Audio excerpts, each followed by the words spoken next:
بسم الله الرحمن الرحيم نحمده ونصلي ونسلم على حبيبه الكريم الأمين العزيز الرؤوف الرحيم وعلى آله وأصحابه الأفضلين الأكرمين أجمعين أما بعد فأعوذ بالله من الشيطان الرجيم بسم الله الرحمن الرحيم تتجافى جنوبهم عن المضاجع يدعون ربهم خوفا وطمعا ومما رزقناهم ينفقون صدق اللہ العظیم الصلاة والسلام علیک وعلی آلک واصحابک واہل بیتک یا رسول اللہ۔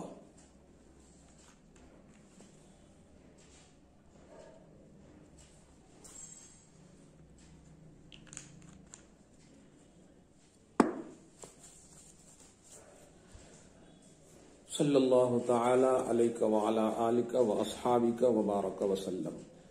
سورہ احزاب سورہ سجدہ سورہ نمبر 32 کی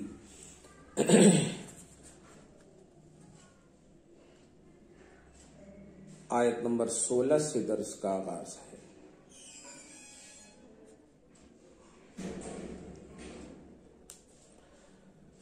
اللہ سبحانہ ایمان والوں اور حضور پاک صلی اللہ علیہ وسلم کے جانثاروں کا، یہ بات میں نے اس لیے بھی کہی کہ عمومی تفسیر میں اس آیت کریمہ کے حوالے سے فرمایا جاتا ہے، حضرت انس رضی اللہ تعالی عنہ سے روایت ہے، وہ فرماتے ہیں کہ یہ آیت کریمہ ہم انصاریوں کے حق میں نازل ہوئی، انصاریوں کے حق میں نازل ہوئی۔ وہ کس طرح کہ ہم مغرب پڑھ کر اپنی قیام گاہوں کو واپس نہ آتے تھے جب تک کہ رسول کریم صلی اللہ علیہ وآلہ وسلم کے ساتھ نماز عشاء نہ پڑھ لیتے تھے۔ سبحان اللہ۔ نماز کی فرضیت کا اعتراف یقین تو تھا ہی، لیکن نماز کی قبولیت مصطفیٰ جان رحمت کی اتباع میں یہ اس سے کہیں زیادہ یقین تھا۔ سنیں، ایسے ہی انصاریوں کے حق میں حضرت انس کی روایت کے مطابق کہا جا رہا ہے، تتجافى جنوبهم، ان کی کروٹیں جدا ہوتی ہیں خوابگاہوں سے، یعنی وہ آرام کے بستروں سے اٹھتے ہیں اور راحت و آرام کو چھوڑتے ہیں۔ یدعون ربهم خوفا وطمعا، اور اپنے رب کو پکارتے ہیں ڈرتے اور امید کرتے، ڈرتے بھی ہیں اور امید بھی کرتے ہیں۔ ڈرتے کس سے ہیں؟ اللہ کے عذاب سے، اور امید کس کی کرتے ہیں؟ اس کی رحمت کی امید کرتے ہیں۔ وَمِمَّا رَزَقْنَاهُمْ يُنْفِقُونَ، اور ہمارے دیے ہوئے سے کچھ خیرات کرتے ہیں۔ سبحان اللہ۔ آیت نمبر 16، غوث اعظم رضی اللہ تعالی عنہ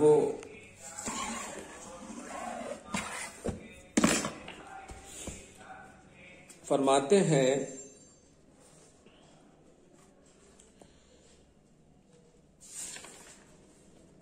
تتنحى وترتفع جنوبهم أي ضلوعهم، یعنی الگ رہتے ہیں اور علیحدہ رہتے ہیں ان کی پیٹھیں، ان کے پہلو، وضلوع ان کی پسلیاں، مراد وہی سونے کی جگہ۔ عن المضاجع ای البسط والوسائد، ان بستروں سے، ان تکیوں سے جن پر وہ رات میں سکون کا ذریعہ سمجھ کر سوتے تھے۔ ای بعدوا عن مواضع رقودہم و استراحتہم فی خلال اللیالی، یعنی وہ دور رہتے تھے رات کی بیچ رات میں، خلال اللیالی بیچ رات میں، جس کو تہجد کا وقت آپ کہہ سکتے ہیں، جو ایک دم آرام کا وقت ہوتا، وہ دور رہتے تھے آرام سے۔ اور یہی نہیں، یدعون ربهم خوفا ای من بطشہ وخشیتہ، اللہ کی گرفت اور اللہ کی خشیت کا خوف رکھتے تھے۔ وطمعا، اور طمع کرتے تھے، لمرضاتہ وعموم رحمتہ وسعت جودہ ومغفرتہ، یعنی اللہ کی رضا کی امید کرتے تھے اور اللہ کی رحمت کے وسعت اور اللہ کی جود و سخا کی وسعت اور اللہ کی مغفرت کی امید کرتے ہوئے وہ اللہ سے مانگتے تھے، دعا کرتے تھے۔ اور یہی نہیں، وَهُمْ لَا يَقْتَصِرُونَ عَلَى قِيَامِ اللَّيْلِ لِلتَّهَجُّدِ فقط، یہی نہیں کہ وہ صرف قیام اللیل پر یعنی تہجد کے لیے قیام اللیل پر اقتصار کرتے تھے، اونلی یہی کرتے تھے، نہیں یہ یعنی بدنی ہی عبادت کرتے تھے، نہیں، بل مما رزقناہم ينفقون۔ غوث کہتے ہیں سقنا نحوہم من الرزق السوری والمعنوی، یہی مجھے سمجھانا ہے غوث پاک کے اس خصوصی درس میں، اور ہمارے دیے ہوئے میں سے خرچ کرتے تھے۔ غوث کہتے ہیں سقنا نحوہم، یعنی جو ہم نے انہیں دیا، رزق سوری ہو یا رزق معنوی ہو۔ کچھ لوگ سواری پڑھتے ہیں، وہ غلط ہے، صورت سے ہے سوری اور معنی سے ہے معنوی، یہ واحد ہے تو سوری کے سور تو جمع ہو جائے گا۔ سوری، رزق سوری سے ظاہری صورت جیسے کھانے پینے، اور باطنی ظاہری رزق جیسے کھانا پینا دیگر چیزیں، اور باطنی رزق کیا ہے یہی میں بتانے جا رہا ہوں کہ ظاہری رزق یہ ہے کہ آپ اپنے جسم کی بقا کے لیے، اپنی جان کی بقا کے لیے، اپنی جان کے تحفظ کے لیے کھانا کھاتے ہیں، پانی پیتے ہیں، اور دیگر جسم پر اگر عارضہ ہو جائے تو ظاہری دوا وغیرہ کا استعمال کرتے ہیں، بیماریاں ہو جائیں وغیرہ۔ معنوی کیا ہے؟ معنوی رزق کو آج میں مہینے کے حساب سے اگر کہوں تو اللہ کے مقصد اور منشے کے مطابق کہوں گا کہ وہ ہمارے دیے ہوئے میں سے جو ہم نے دیا، وہ کیا کیا دیا؟ ظاہری رزق بھی دیا، یعنی جسمانی توانائی کے لیے ہم نے قسم قسم کی زمینوں میں ان کے لیے سبزی اگائے، کھانے پینے کی چیزیں اگائی، اور باطنیت کے لیے اگر قرآن کی تفسیر آیت بالآیت کے تحت دیکھوں تو حضور پاک صلی اللہ علیہ وسلم کو دیا۔ اور اب خرچ کا یہ عنوان ہوگا کہ ایسا نہیں کہ وہ صرف ظاہری توانائی کے لیے اپنے ہی لیے کھاتے، نہیں، وہ دوسروں کو بھی دیتے ہیں۔ اور باطنی ہے کہ ایسا نہیں کہ صرف حضور صلی اللہ علیہ وسلم کو جیسے دیگر انبیاء کرام نے نبیوں کو مس یوز کیا کہ نہیں میں میرے ہی ہیں، اس کے علاوہ کسی کے نہیں ہے، جب میں پناہ جس کو کہتے ہیں نا، جب خریدے کی طرح، جس طرح حضور پاک صلی اللہ علیہ وسلم کے حوالے سے بھی آپ دیکھے ہوں گے یہودیوں نے کیوں نہیں مانا، صرف اس لیے کہ لا تہوا انفسکم استکبرتم، کہ ان کی خواہش کے مطابق بنو اسحاق سے نبی نہیں آئے، اس لیے ان لوگوں نے نہیں مانا۔ ہم نبی کو ماننے والے ہیں، وہ کہاں سے اور کیوں یہ اللہ جانتا ہے، اللہ اعلم حیث یجعل رسالتہ، اللہ جانتا ہے کہ وہ اپنی پیغامبری کہاں رکھے گا۔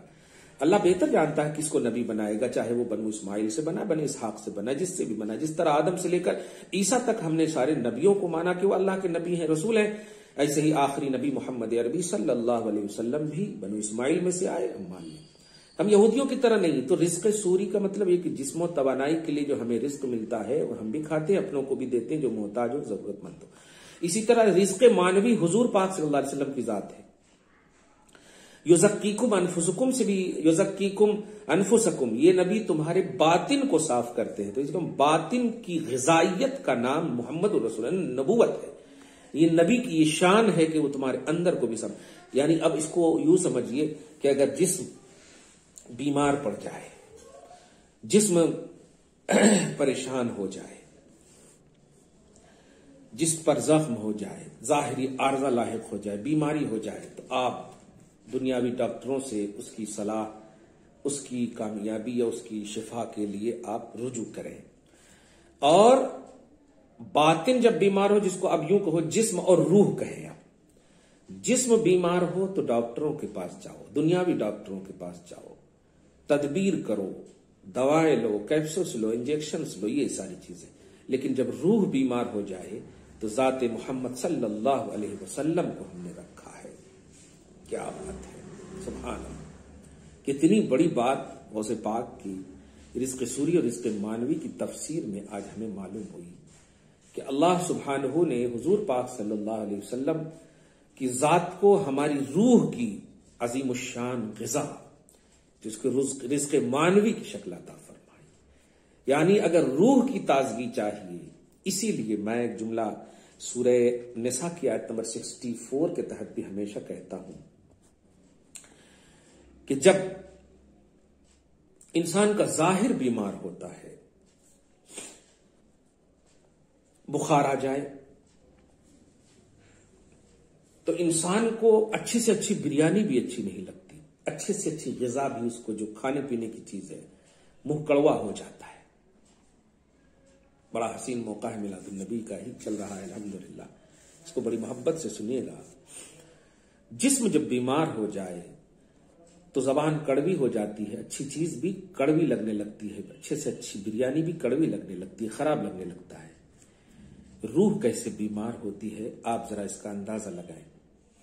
روح کی غذا محمد الرسول اللہ صلی اللہ علیہ وسلم، رزق معنوی، غوث پاک کی تفسیر کے آئینے میں جب ذکر محمد سے کسی کو تکلیف ہونے لگی، جب میلاد سے کسی کو تکلیف ہونے لگی، محمد رسول اللہ کی شان بیانی سے تکلیف ہونے لگے، دھیان دیجیے گا، تو سمجھ جائیے کہ ان کی روح جو ہے بیمار ہو گئی ہے۔ بڑا آسان فارمولا میں نے آپ کو دے دیا، ایک دم آسان کر کے رزق سوری اور رزق مانوی کی تفسیر جیلانی کے آئینے میں نے بالکل آسان کر دیا آپ کے لیے۔ جسم بیمار ہو تو ڈاکٹر اس کے لیے معالج ہے، ڈاکٹر اس کا علاج کریں گے، دنیاوی دواؤں سے ان کا علاج ہو جائے گا، لیکن روح جب بیمار ہو، اور روح کی بیماری یہ ہے کہ وہ اللہ کے محبوب بندوں سے چڑھنے لگے، اللہ کے محبوب بندوں کا ذکر غلط، خصوصاً سید الانبیاء محمد رسول اللہ صلی اللہ علیہ وسلم کا ذکر ان کو خراب لگنے لگے، تو سمجھ جائیے روح بیمار ہے۔ واہ!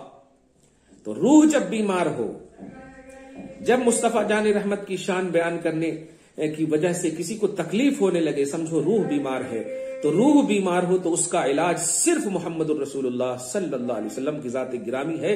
اسی لیے صحابہ کرام رضوان اللہ تعالی علیہم اجمعین کی زندگیوں کا جب مطالعہ کریں گے تو آپ دیکھیں کہ اچھا، ایک اور بات یہاں پر کلیئر کر دوں کہ کیا جسم کی بیماری کے لیے حضور کو یہ شرف نہیں ملا کہ جسم کی بیماری کو بھی ختم کر دیں؟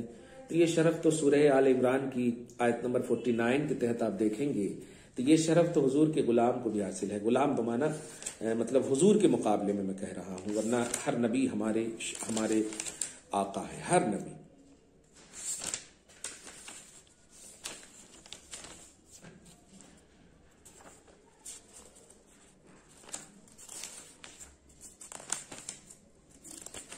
ہاں 49 سورہ آل عمران میں حضرت عیسیٰ علیہ السلام کی شان بیان ہو رہی ہے کہ وہ انی اخلق لکم من الطین کہت الطیر، میں پرندے کی شکل کی طرح مٹی سے بناتا ہوں پرندے، فانفخ فیہ فیکون طیرا باذن اللہ، اور میں اس میں پھونکتا ہوں تو وہ پرندہ ہو جاتا ہے اللہ کی اجازت سے۔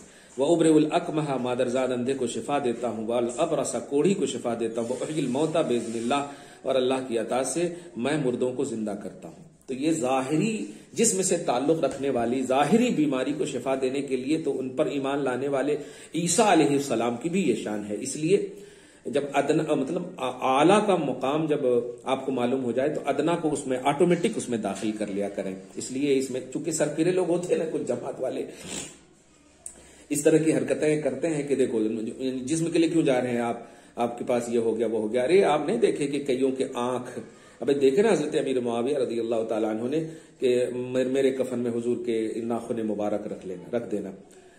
اب دیکھ رہے ہیں حضرت ابوبکر صدیق کے گھر میں قرآن پاک کی تلاوت ہوتی تھی، بال مبارک تھے حضور پاک صلی اللہ علیہ وسلم کے۔ تو ایسا نہیں ہے کہ حضور پاک صلی اللہ علیہ وسلم ظاہر کو شفا نہیں دیتے، ظاہر کو شفا دینے کے لیے تو قرآن پاک میں آپ دیکھ لیے کہ مردوں کو زندہ کرنے کی بھی طاقت رکھتے ہیں، یہ جسمی سے نہیں طاقت رکھتے ہیں حضرت عیسیٰ علیہ السلام اللہ کی عطا سے۔ خیر، تو روح جب بیمار ہو جائے، جسم بیمار ہو، اب جو میں کمپیئر کر کے بتانے جا رہا ہوں، جسم جب بیمار ہو تو آپ دنیا کے ڈاکٹروں کے پاس اس کے علاج و معالجہ کے لیے جاؤ، لیکن روح جب بیمار ہو، روح کی بیماری کا میں علاج بتا رہا ہوں، روح جب بیمار ہو تو در مصطفیٰ پہ آؤ، شفا خانہ محمد عربی صلی اللہ علیہ وسلم پر آؤ، مستشفى رسالت محمدی میں آؤ، ہاسپٹل آف نبی آخر الزماں میں آؤ، نبی صلی اللہ علیہ وسلم کے ہاسپٹل میں آؤ، وہاں آؤ، تب تمہیں ذکر مصطفیٰ اچھا لگے گا، خدا کے محبوب کا تذکرہ اچھا لگے گا۔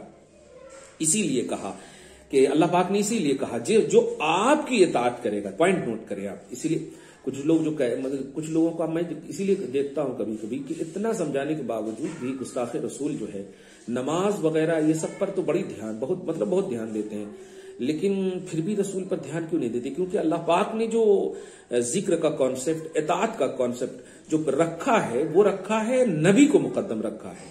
من یطع الرسول سورہ نساء آیت نمبر 80 میں کہ اللہ پاک فرماتا جس نے رسول کی اطاعت کی، دیکھیے اطاعت مقدم رکھا، جس نے رسول کی اطاعت کی فقد اطاع اللہ، بے شک اس نے اللہ کی اطاعت کی۔ دیکھا آپ نے؟